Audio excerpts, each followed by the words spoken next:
Hey guys, Avengers Endgame is pretty good. Alright, I'm being told I have to actually review a whole movie and not tell you something you already know. I actually saw a different movie this week, thankfully, and I can do that. If you might recall from our Lords of Chaos review, where we traveled up through a snowstorm in the desert and saw a truck on fire, we went to Phoenix to the Alamo Drafthouse that showed several trailers for movies I'd never heard about, and that's exactly what I love. We saw one trailer in particular. It had a lot of things that I liked. It seemed very existential, mysterious, interesting. It's a little movie by Claire Denis. It starred Robert Pattinson, who is still trying to escape the curse of Twilight, and by God, I think the boy can do it. Claire Denis, of course, directed a little film called 35 Shots of Rum, among several others that live in infamy for the French film director's career. And 35 Shots of Rum is a very fitting description of what I needed after watching High Life. I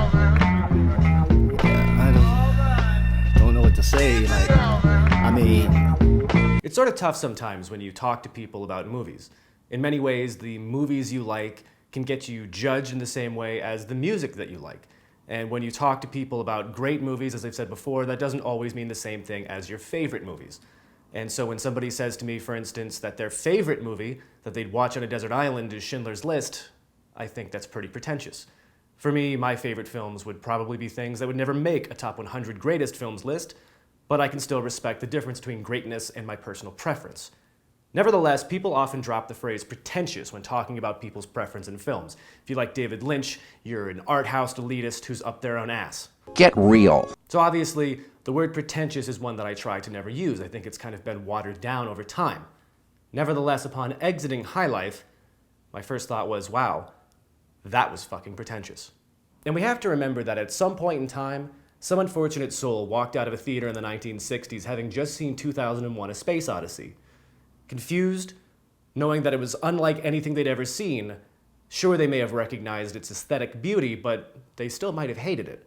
And for a while, they wouldn't have been alone. Nevertheless, 20, 30 years later, they would have been in a minority who thinks that it's not a good or great movie. And that's always the risk when you see something that does challenge you, that does something so out of the ordinary that you can't help but wonder if you didn't get it. And maybe that poor soul exiting the theater in the 1960s proceeded to do exactly what I did. Go into the bathroom and continue to contemplate the film they'd just seen. Hopefully they didn't encounter the awkward experience that I did. As I was standing at the urinal, a fellow 2 stalls down looked at me and said, "Was that as bad as I thought it was?"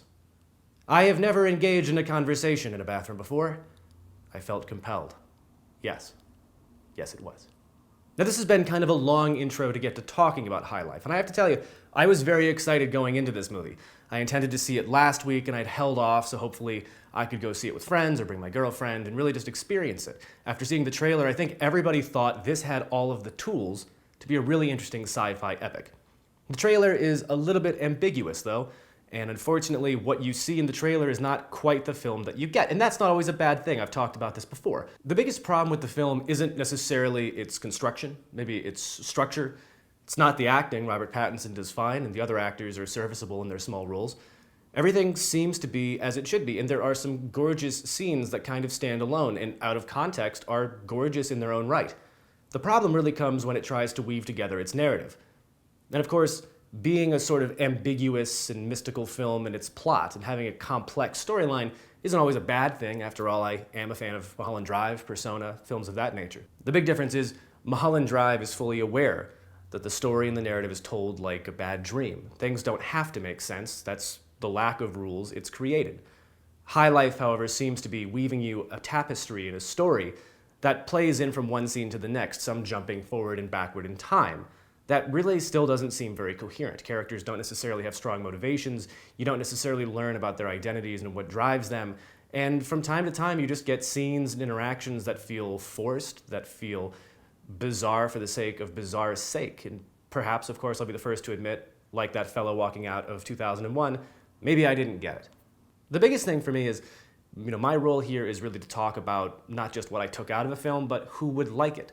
And I don't think this really satisfies people looking for a good sci-fi picture. Because again, sci-fi is really supposed to be a venue and a medium to explore human nature and human ideas and philosophical concepts in an environment that is wholly unrealistic. It's a way to explore humanity in a completely inhumane environment. You're looking at what if these robots and replicants existed. It's a thought experiment. The film is asking you to just accept its premise on its face, go along for the ride, and answer the questions it tries to pose to you in that environment. And this film seems to think it's doing all of those things. And of course, there are ideas it's bringing up about human relationships, about maternal and paternal bonds, about instincts of paternalism and maternalism, about how we interact with humans and how we look at each other based solely on our actions in the past.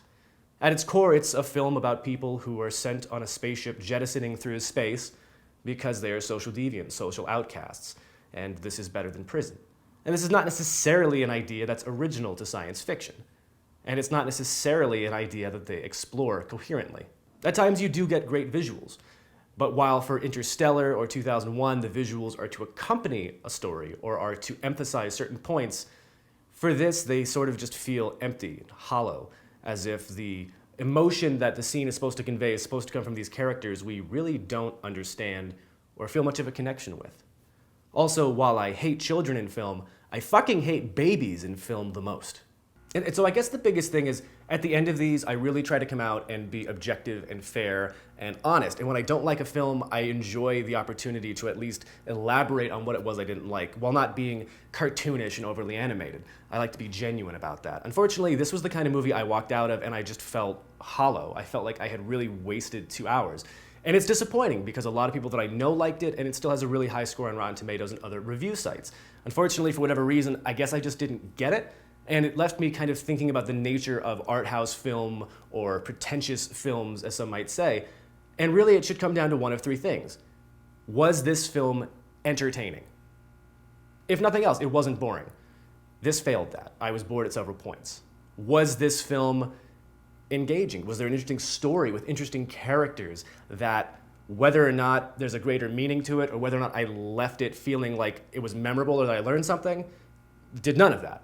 And finally, if for nothing else, was it an interesting experiment in the medium that did something technically or aesthetically beautiful that I can really step back and say, wow, I'm glad that if nothing else, somebody tried that. And while it may not have been great, hats off to them. I think Prototype last year by Blake Williams is a great example of that. And again, this film didn't do that. And so when we talk about art house films or pretension, at the end of the day, you can completely be that guy in the 1960s who didn't like 2001. But I think at least that person could have recognized it was a beautiful film, even if a boring one. Unlike him, there was nothing in it for me. And so I really can't recommend it to anyone, and maybe that's a reflection of me, but at least today, I'm not living the high life.